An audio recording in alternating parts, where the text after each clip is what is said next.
নমস্কার বন্ধুরা, ওয়েলকাম সবাইকে শুভ স্পোর্টস নিউজ চ্যানেলে। তো গাইস, এই ভিডিওতে আমরা আলোচনা করতে চলেছি ইন্ডিয়ান ফুটবল রিলেটেড বেশ কিছু গুরুত্বপূর্ণ ট্রান্সফার আপডেট। তাই পুরো ভিডিওটি শেষ পর্যন্ত দেখার অনুরোধ রইল। তো গাইস, প্রথমেই যদি আমরা মুম্বাইয়ের আপডেটে আসি, তো মুম্বাই কিন্তু তাদের আইএসএল কাপজয়ী অধিনায়ক রাহুল বেকেকে টাটা বাই বাই জানিয়ে দিল এবং রাহুল বেকের যে নেক্সট গন্তব্য হতে চলেছে তার প্রাক্তন ক্লাব অর্থাৎ ব্যাঙ্গালোর এফসি, সেটা তোমাদের আগেই জানিয়েছিলাম। আর তাই মুম্বাই তাকে আজ অফিসিয়ালি রিলিজ করে দিল। তো এরপর যাকে নিয়ে কথা বলবো সে হলো হীরা মন্ডল, যাকে তোমরা সকলেই চেনো। তো এই বাঙালি লেফট ব্যাকের প্লেয়ারটি কিন্তু খেলছিলেন নর্থ ইস্ট ইউনাইটেডের হয়ে, আর নর্থ ইস্ট ইউনাইটেডের হয়ে মাত্র একটা ম্যাচ খেলার সৌভাগ্য তার হয়েছিল সারা সিজনটা জুড়ে। আর নর্থ ইস্ট তাই তাকে যে আর রাখবে না সেটা তো জানাই ছিল। আর আজ তাই নর্থ ইস্ট অফিসিয়ালি তাকে টাটা বাই বাই জানিয়ে দিল। তো এই মুহূর্তে সে পুরো একজন ফ্রি প্লেয়ার। কিন্তু হীরা মন্ডলের মতো এত ভালো একজন ডিফেন্ডার ইস্টবেঙ্গল ছাড়ার পর কোথায় যেন হারিয়ে গেল।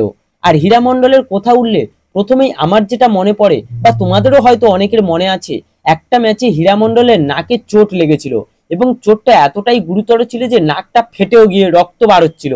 তো সেই নাক ফাটা অবস্থায়ও ইস্টবেঙ্গলের জার্সি পরে পুরো ম্যাচটাতেই সে লড়াই চালিয়েছিল। তো এইরকম একটা প্লেয়ারকে এমন একটা খারাপ পরিস্থিতির মধ্যে দিয়ে যেতে হবে যেখানে সারা সিজন জুড়ে একটা মাত্র ম্যাচে সুযোগ দেওয়া হবে তাকে, সেটা হয়তো কল্পনাও করতে পারেনি।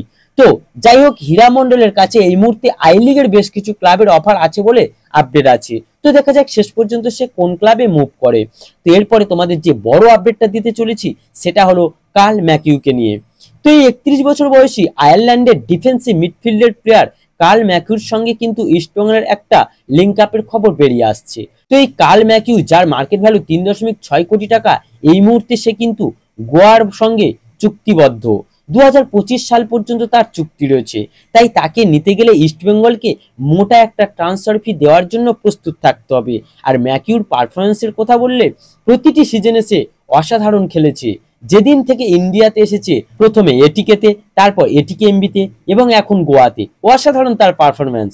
তাই ইস্টবেঙ্গল যদি গোয়াকে একটা ট্রান্সফার ফি দিয়ে সাইন করিয়ে নিতে পারে তাহলে ডিমিত্রিয়াসের পর আরো একটা সেরা সাইনিং হতে চলেছে ইস্টবেঙ্গলের জন্য, এটা আমরা বলতেই পারি। তো এরপরে যাকে নিয়ে কথা বলবো সে হলো হাবি হার্নান্দেজ। তো এই 34 বছর বয়সী স্পেনের অ্যাটাকিং মিডফিল্ডার হাবি বর্তমানে উইদাউট ক্লাব রয়েছেন। মনে করা হয়েছিল ব্যাঙ্গালোর এফসি আরো একটা বছর তাকে রেখে দিতে পারে, কিন্তু সেটা হয়নি। তো এই 2 কোটি টাকার মার্কেট ভ্যালুর প্লেয়ারটি সঙ্গে পাঞ্জাব এফসির একটা লিঙ্ক আপের খবর বেরিয়ে আসছে।